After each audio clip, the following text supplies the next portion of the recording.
call them Sadducees in the Maccabean period. Whatever the group, see, ultimately this group is going to become, I think, Essenes and Zealots.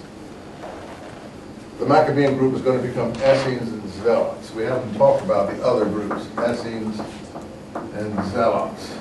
And Zealots also have an extreme wing, as I've told you now, Sicarii, which comes from the knife, supposedly, that they carried to kill their opponents. But I don't think that's what they call themselves. People don't go around saying, I'm a knife person. That's what their enemies might have called them. They might have called themselves righteous ones, for all I know. Or, to use the language of the New Testament in James, party of the circumcision making. In any event, I said, suppose they're both true. Suppose there are two groups of Hasideans. And in time, breakaway Hasideans and Zadokite Hasideans both believe in resurrection of the dead. What's the difference between the two groups? This group will not accept foreign rule in Palestine. This group will. This group will not accept foreign appointment of high priests, but prefers a more native procedure, a zealot procedure, election. You still maybe have to have the right priest line. I'm not even sure about that, as we'll go in the scrolls and look.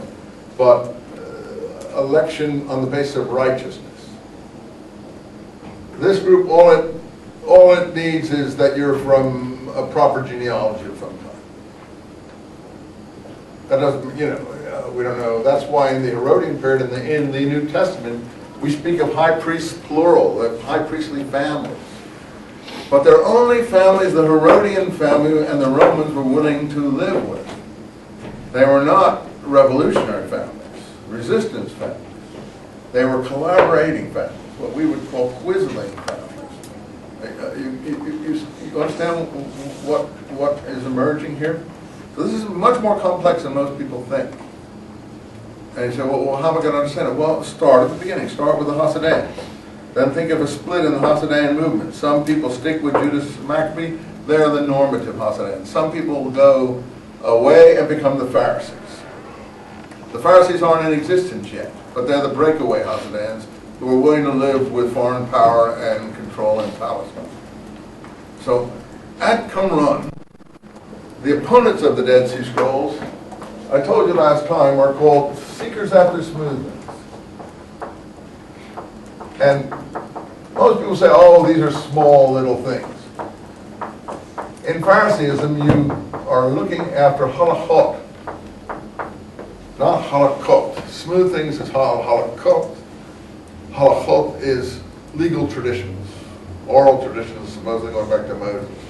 New legislative material to add to the law of Moses, traditions, legal traditions. So, to my mind, the Qumran group are making fun of this procedure of the Pharisees to seek halachot. Say, no, it has to be written document. It has to be only the written documents, no oral law, as in Phariseeism, no new traditions, etc., etc., etc., etc. But it's not just little nitpicking little things. It's big things. Told you, foreign appointment of high priests, foreign rule in Palestine, marriage with nieces. At Qumran it becomes polygamy too. Phariseeism accepts polygamy, Qumran did not. Phariseeism accepts marriage with nieces, Qumran did not. And so on and so on. And I think the attack on marriage with nieces and polygamy is actually an attack on the Herodians. Because it's Herod who had 10 wives. And the Qumran documents say you are not to multiply wives, the ruler is not to multiply wives unto himself. That's an attack on the Herodian family, not the Maccabeans who didn't really do this. They didn't have numerous wives. We have no indication of rampant polygamy among the Maccabeans at all, if at all. And marriage with nieces is the Herodian family policy. So to me, that one thing alone in the Dead Sea Scrolls, the ban on marriage with nieces is an attack on the Herodian family. And that shows we're attacking the Herodian priesthood that is permitting these things to the Herodian family. So to my mind, the scrolls are anti-Herodian documents, but we have to finish up here and take our break, and we'll go to Josephus. Let's quick finish up here. So We got finally another character. Oh, here it is. Judas married and settled down and led a normal life, line 25. 14. I don't believe that really happened. But that's right before his final battle here with Nicanor, which we did last time. But we have another martyrdom episode, quick. Razis, line 37. R-A-Z-I-S. One of the elders of Jerusalem. This is like Eliezer. Was denounced to Nicanor. He was a man who loved his countrymen, stood in high esteem. Nicanor is the new representative from the Seleucids. He was known as the father of the Jews because of his kindness. In his early days of the insurrection, he had been convicted of Judaism. He had risked both body and life for Judaism with the utmost zeal. Another zealot, another one who will not compromise.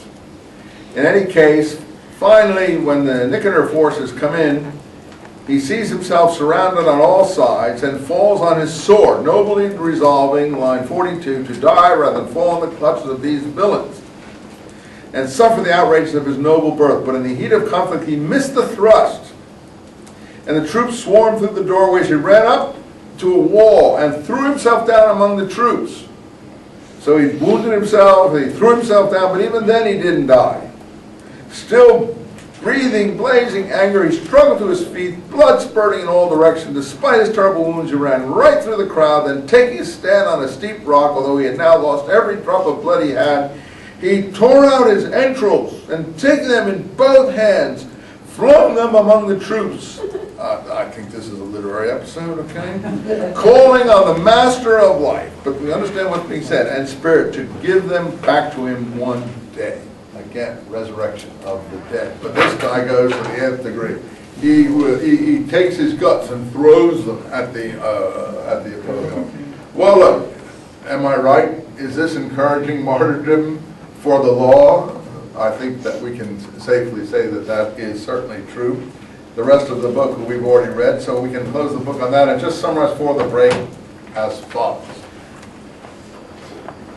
We have two movements developing here, or three, coming out of this Hasidian movement, for lack of a better word, or the Kiddushim of Dash.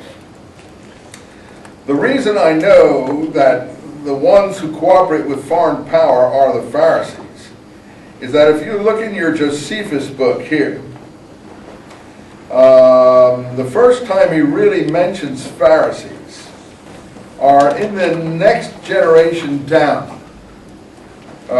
When he's talking about John Hyrcanus's children. He mentions it a little bit under John Hyrcanus. But under John Hyrcanus's, he mentions, the genealogy goes, John Hyrcanus, and then Alexander Onias. By this time they're having two names, Greek and Hebrew. Onias is Jolly. So John Hyrcanus, John is a Hebrew name, whether you know it or not. It's Yochanan, and the H is kept in the Hebrew as we. So Simon would be around, I suppose, 140 BC, or somewhere in there he would die. John Hyrcanus is maybe down to 110 BC. Alexander Jannaeus takes it down to 70 BC.